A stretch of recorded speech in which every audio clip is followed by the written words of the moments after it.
Hey, what's going on? This is Thomas Galdenzi with Combat Sports Coverage. I'm here interviewing Charles Cheeks over his upcoming Legacy FC event, May 13th, 2016. So, Mr. Cheeks, tell me how you feel heading into this fight with 20 pro fight vet David R. Moss. Right now, man, the best I've felt in a long time, man. I actually took initiative to start working on bettering my nutrition for my weight cut. I got back to the hardcore training that we do over at Metro Fight Club. Got back to my running miles. Oh, nice. For me, what's that? Oh, that's nice. Is that only place you train at right now is Metro, or do you train at other places also? No, just Metro, man. Real nice. And so you're saying you're also running a lot? Yeah, I got back to getting miles in. It's a big deal because most of my skills come from being able to explode and do that over and over, throughout each round. So I'm feeling great, man. I'm light in weight right now, and I'm still killing workouts. So I feel good.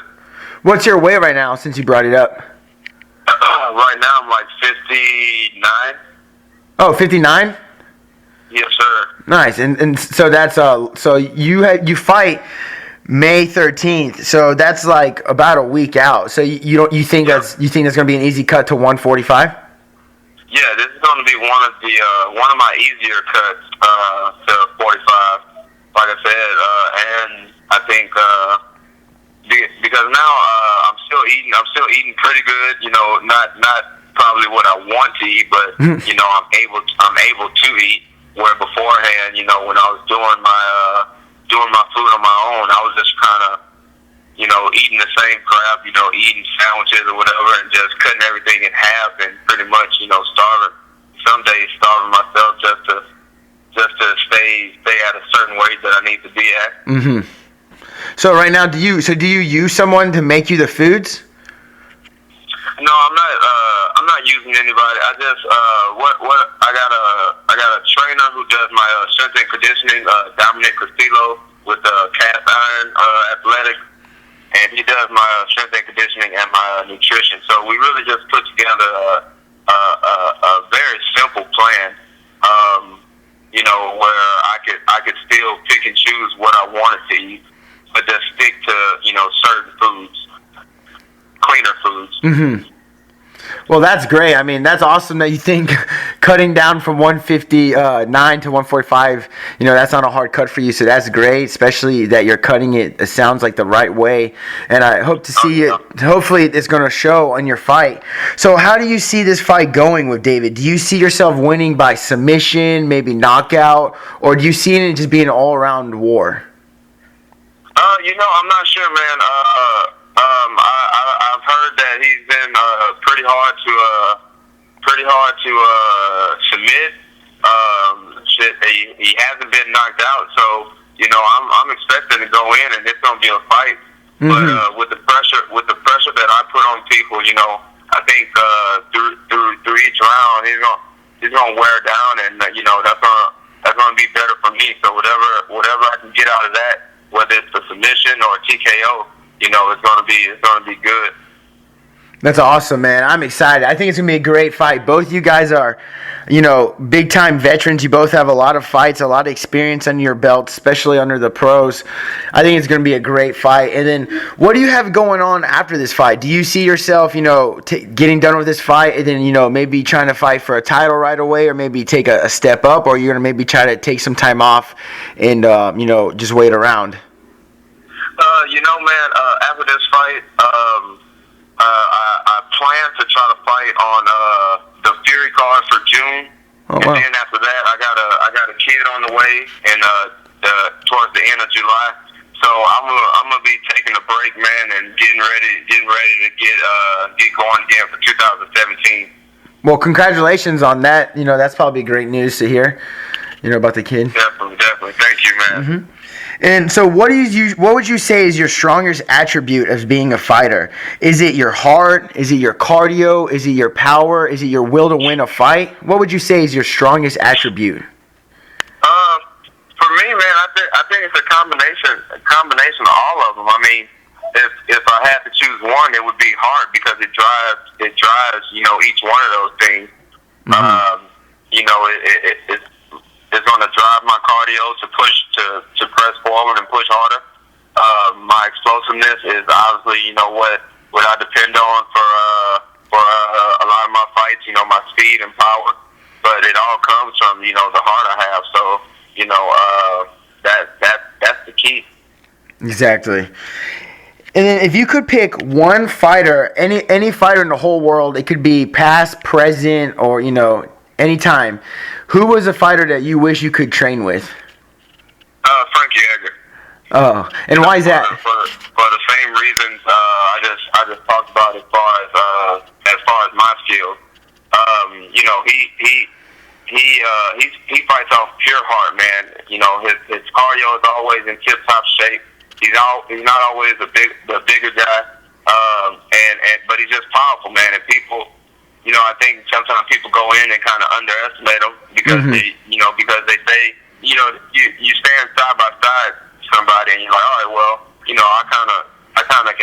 I should be able to take him and this and that, and they get in there and he's stronger than what they expected. He's tossing him around, so that's kind of the same for me. I think as far as weight goes, I'm right up there with a lot of the 45ers, but build wise, I think a lot of guys look at me and kind of expect me to be a little weaker than what I am, and then once the fight comes around, they're a little shocked. Yeah, definitely. Yeah, I could actually see your style actually looking a lot kind of like Frankie, so that's pretty cool that you'd say that. Yeah, man. That's when I first started, those were the guys I looked up to. I started fighting because of Rampage, and being a student of just being an athlete. Period.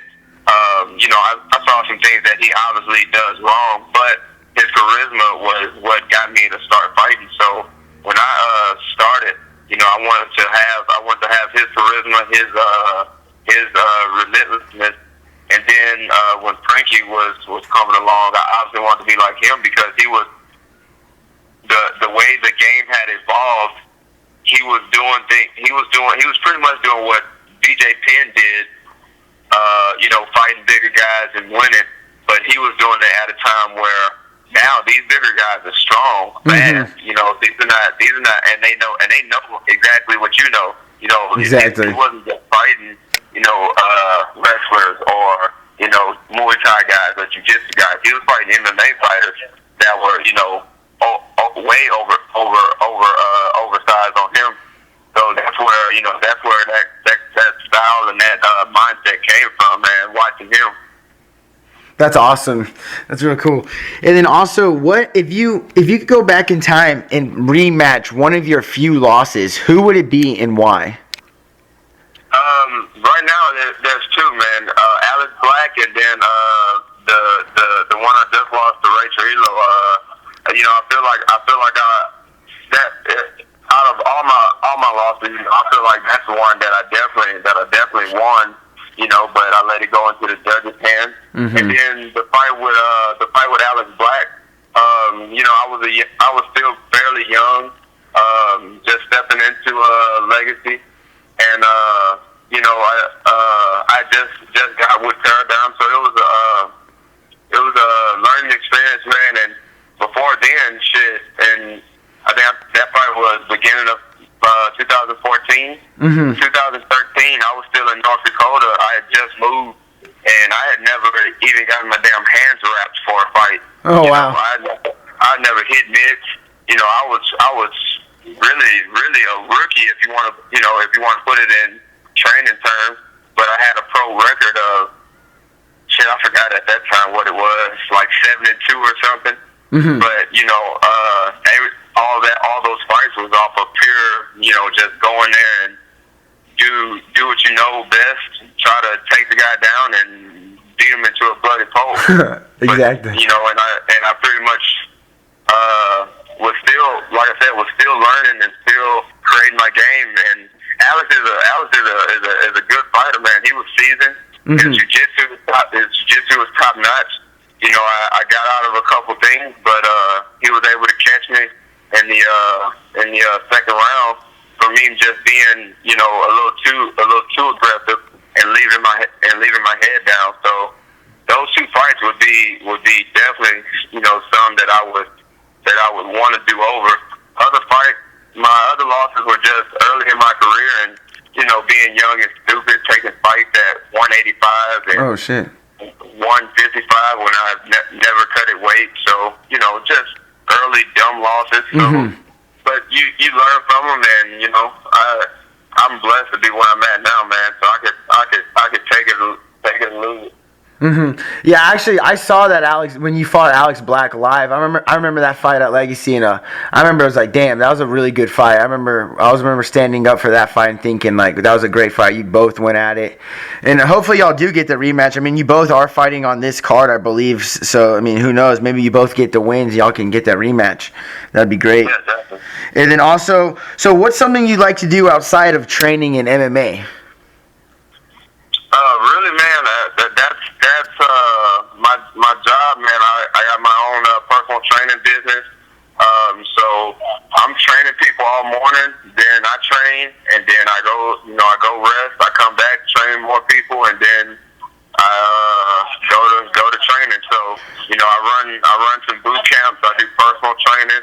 I do kids MMA right now, and I do a kickboxing class that I got going. So I'm staying busy with that.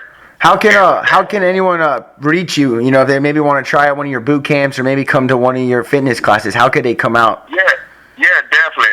They can look me up on Facebook. It's Press Forward MMA Fitness, and then they can look me up on Instagram as well at Mr.Cheeks_PF. And we're located in Friendswood Fitness, and I'm here every day, Monday through Friday. Oh, that's great, man. Yeah, that's awesome. I would definitely recommend people contacting you and trying out your workouts because, I mean, you're obviously in tip-top shape. So, I've seen some of the workouts you put your people through. I've seen some Facebook things, and, I mean, everyone looks like they're working hard. So, I definitely recommend people to go out and check you out. And then, so for this fight, is there any, one you really want to thank for this fight? Any sponsors or any teammates or training partners that are really there for you, helping you grind? Man, just Metro Fight Club, Sauce Lee's, Adrian, Yanis, all my training partners, Dominic Castillo from Cast Iron Athletics, doing my strength and conditioning and my nutrition, and man, my wife Katrina for being supportive of everything I'm doing and having the little girl we're about to have. Oh, that's awesome. So I definitely highly recommend everyone go out, see Charles Cheeks fight David Osmas, Legacy FC 55, May 13th, 2016. And thank you again, Charles, for taking the time to let me interview, and I wish you the best of luck on your fight. Oh, man, thank you, Thomas. You guys have a great one. Press forward and God bless.